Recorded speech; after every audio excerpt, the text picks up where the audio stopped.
I have worked in the IT industry for 15 years, officially. I've worked with technology longer than 15 years, and I've kind of always been that person people have come to ask about new technology or different things. But if I had to really boil things down to the number one question that I have received, friends, family, colleagues, customers, what computer should I buy?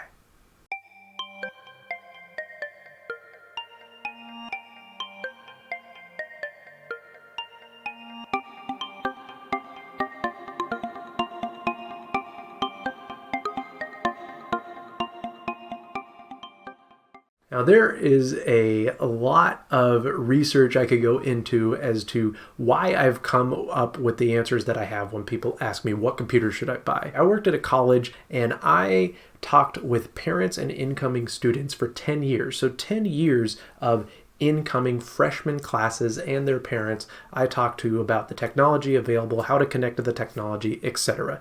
And the question that every parent wanted to know, and many of the students were asking, was, hey, what laptop should I get? I've also worked in retail where I've had to sell computers to people, and I've had to ask them the unasked question that I use in customer service. What are you trying to accomplish? What do you need your computer for? That is always the number one question you should be asking. I don't care what industry you're in. Ask, what are you trying to accomplish? Don't ever try to assume that you know better what the person you're serving needs than they do. Are you going to be doing video editing? Are you going to be doing audio editing? Are you going to be gaming, working on spreadsheets? Are you going to be using it to browse the web? Are you going to be using it for Facebook? Are you going to be using it only for that? There are very many things people can do with a computer, and especially now that cell phones have come a long way, a lot of people don't even need to use a computer anymore. I usually hear a few different things. Should I buy a laptop or a desktop? That's usually the question that comes up first.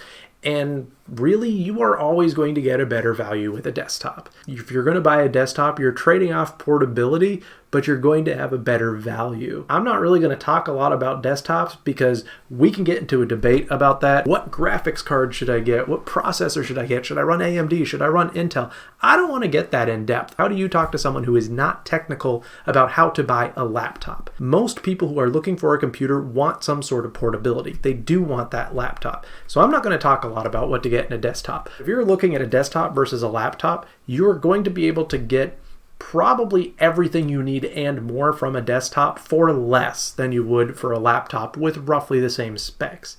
Even better if you build your own or you reach out to someone like myself who just enjoys putting together computers. I'll build you a system. I'll even send you all the parts and where to buy them, and you can put them together. It's kind of like Legos. It's a lot of fun. I have a desktop that I've built. I have 3 screens over here on my computer because I do a lot of different things on my computer. That computer I've built myself, and I've upgraded it over the years. So let's take the desktop conversation and put it aside. We're not going to talk about desktops. We're talking about laptops. What laptop should you get? I need to buy a laptop. I had a Dell and it was terrible. I had an HP and it was awful. I want to get a Mac because Macs are always great. I can't tell you how many times I have heard that sentiment and how many times I've shot it down. Now, I use a Mac laptop. I use a PC. I've used both for years. I'm very device agnostic. They are different tools for different jobs. It depends on what you want to accomplish. But by and large, when someone says, I had an HP and it was terrible, I had a Dell and it was terrible, you are looking at a computer that you probably spent $300 on, maybe $400. You cannot compare a $300 plastic computer to a $1,200 MacBook Pro that is built out of metal. Now, you can compare a $1,200 HP or a $1,200 Dell. Now we're getting into a more favorable comparison. It really has nothing to do with brand. This is what I've told people many years. I don't care what you buy. Mac, PC, I don't care if you're buying an HP, a Dell, an Acer, an Asus, I don't care. The only thing you should do when buying a laptop is spend more than $700. Now, why do I say spend more than $700? Because that's about the price point. Regardless of what brand you look at, the computer components stop being made of plastic and they start being made of metal. It is more about the components inside the computer. Now, you can argue with me about things like Chromebooks. Chromebooks are not a computer. They are a glorified tablet. I'm not talking about Chromebooks. I'm talking about a laptop. If you're going to buy a laptop, you need to be spending more than $700. If you want to buy a Chromebook and all you have to do is access things that you can access on the Chromebook's operating system, then you do you. Buy that Chromebook. That is fine. And that Chromebook is going to do everything you need it to do if that is your need. Another thing you should really take into consideration, spend about $150 for every year of active use you want out of the laptop. If you want a computer to last 5 years, that's $750. That's a great line for that 5 years. Now, if you want a computer to last 2 years, you probably don't have to spend that much money, and you're going to get a plastic computer. You might get a computer. I've had computers. I've had Dell laptops. I've had Acer laptops that I've seen people bring in, and wow, they last a long time because they're not using them extensively. But if you're actively using your computer, you're going to want to spend at least $150 for every year of use you get out of the computer. And you're going to want to probably use that computer for more than 5 years unless you really just want to throw the computer out every couple years and get another crappy model. So try to spend at least $700 and then go nuts on the brand. HP has come a long way. They have a lot of really good models out there. Dell, I still love Dell computers. IBM ThinkPads, those are awesome computers, but you're going to be paying a premium for certain levels. If you go with a business laptop, you're going to be getting a really great laptop, especially in the PC realm. Your PC business laptops are going to be the better laptops. They may not look pretty, but they're usually going to be built out of metal or at least have quality components inside. A lot of the newer PC business laptops have a plastic shell, like the IBM ThinkPad laptops or the Lenovo ThinkPad laptops that you've probably seen at a lot of organizations. They look ugly, they look like tanks, they have a little red dot in the middle of the keyboard for the mouse in addition to the trackpad. Those computers don't look pretty, but they are built well. They have a plastic shell around them, but the components inside are great. They're really good business laptops, and they last. They are built like tanks. I have watched those things go through so much over the years, and every iteration seems to do really well. Don't buy a Mac. Don't buy a MacBook Pro because Apples are better than PC. Buy a MacBook Pro if that's the tool you need to do your job. Different operating systems, different tools. My MacBook Pros have been awesome laptops. Apple does trackpads very, very well. They can't make a mouse to save their life, but boy, do they do trackpads well. I really have enjoyed my MacBook Pros. The way that the operating system handles stuff, really have enjoyed it. So I love using MacBook Pros for laptops. You don't have to buy a MacBook Pro to get a decent laptop. You just have to spend more than $700 to get a decent laptop. We can go into all the processors. You're just like, well, what processor should I get? Should I get an Intel? Should I get an AMD? Should I get an i7, i5? It doesn't matter. Just spend above $700. And you will find that most of your laptops are probably going to have a high-end i5 for Intel, or a high-end Intel i7, or the new AMD, Ryzen. I'm sorry, I don't have all the numbers off the top of my head, but you probably don't want to know those numbers, especially if you're talking to a normal consumer user who just wants to know what I get. Well, how much RAM should I get? It doesn't matter. Spend above $700. You're going to get 8 gigabytes or 16 gigabytes or 32 gigabytes. All those are good. Don't get less than 8. That'd be stupid. But you'd probably want 16. But really, if you're spending above $700, you're probably going to hit that line that you need for your processor and for your memory. What hard drive space do I need? It hardly matters anymore. Everything should be on cloud storage anyway. If you're getting a PC, even if you're getting a Mac, use OneDrive. Use Microsoft's OneDrive. I've been using OneDrive since its inception, since it was called SkyDrive. OneDrive is a great cloud storage platform, and I store most of my files there. I also use Dropbox. I also use Google Drive.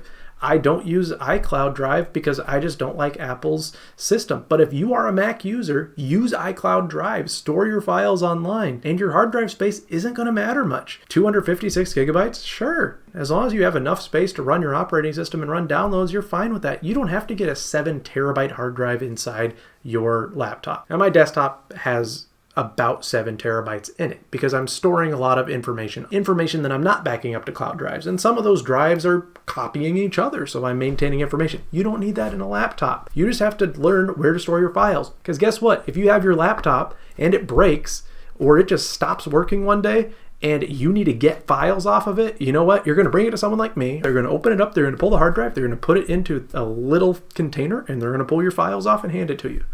That's really easy to do. I've done it for many, many people. I've replaced hard drives in many computers and I've pulled their files and I've put it onto another hard drive for them. Really easy to do. But you know what's easier to do? Put your important files on cloud storage. Then if your computer ever is to die, or you lose it, or it breaks, and you have to start or continue working on a file that you've been working on, you can just hop over to someone else's computer or your other computer or your phone and pull up that file and you have it readily available. Cloud storage is so worth it.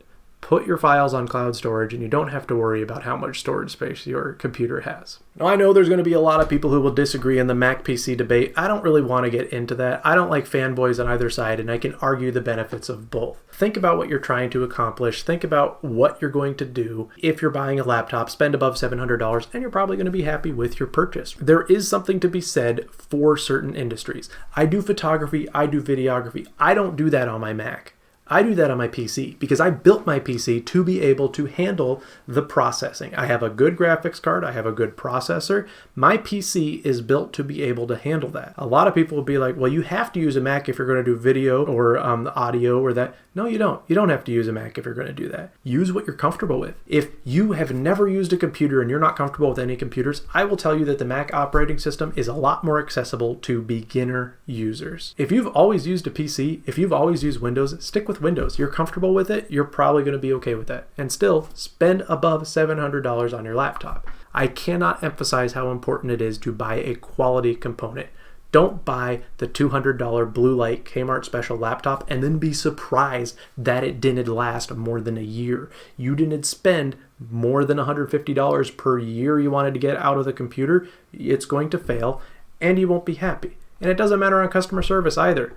Dells are great. I know how to operate with a Dell because Dells I can usually replace components in. The reason Apple's support is so good is because they make all their own components so they can do everything to it. I know how to rip apart a Dell or an HP and replace components in it pretty much no problem. Dell and HP support doesn't have to be good because they have a lot of people who can support it. Apple support does have to be great because you have to be certified to work on an Apple. That has nothing to do with the operating system, nothing to do with the computer, nothing to do with the laptop, nothing to do with the hardware. So let me give you an example of when students were coming into college. One of the things I would run into, they would come in, hey, what laptop do I need? I would say, what are you studying? What is your area of study? Again, what are you trying to accomplish? Are you studying graphic design and photography? You might be happier with a Mac, not necessarily because Macs are the only computers that can do that, but because a lot of the computers you'll be working on and a lot of the people you'll be working with will be using Macs. So if you're not really familiar with a computer, if you're not married one way or another, get a Mac and you're probably going to be more than happy to live in that ecosystem by doing that.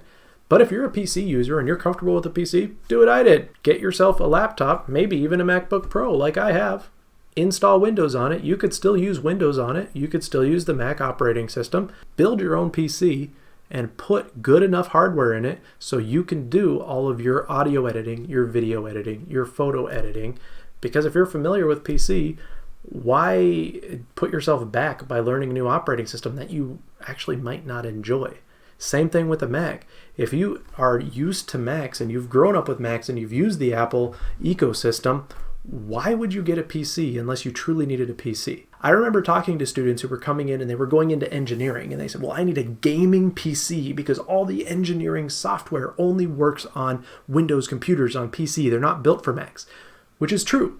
A lot of that software, a lot of the CAD software that they were going to have to use was PC only. But most of the engineering students didn't need to run that on their own computer because there was a lab for that with computers that were built specifically for that. All PCs, big desktop computers. So if they needed to use that software, they could go to the lab. Now, let's say they did want to use that on their computer. Most of the time I would say, well, okay, if you want a gaming laptop, if you want a gaming PC, go for it. Spend, $1,200, $2,000, up to $3,000 on your gaming PC laptop. You're going to have great components in it and you'll be fine. Or you could buy a MacBook Pro and install Windows on it, and you're probably going to be just as happy because you're going to be able to do everything you need to do from your dorm room and be using Windows. Especially if you're not a gamer, get the MacBook Pro. My next laptop is going to be a MacBook Pro, but don't spend the $1,200 on a MacBook Pro if you don't need a MacBook Pro. If a student was going into education, it could really depend. Some of education's really leaning toward Apple. Some of education is really leaning toward PC, but education really should know both sides of it. If you're going to be looking at elementary education, you could probably get away with both. If you're going to be looking at higher education, you can get away with both. Use the proper tools for the job you need done. If you need to hammer in a nail, I'm not going to hand you a screwdriver. If you need to put a screw in the wall, I'm not going to hand you a hammer. Use the proper tools for the job you need done. And when you're looking at a laptop, spend more than $700. And please, if you found this video helpful, like, subscribe, comment, You can connect with me on LinkedIn and send me a message there as well. I'm always willing to network, and I love having conversation. So if you want to be on a future video, if you want to have a conversation with me, and we can talk about different perspectives on technology or leadership or management or anything, please feel free to reach out to me, send me a message, send me an email. All my contact information is readily available on LinkedIn. Hope you enjoyed this video, and I hope you found it helpful. And please spend more than $700 on your laptop.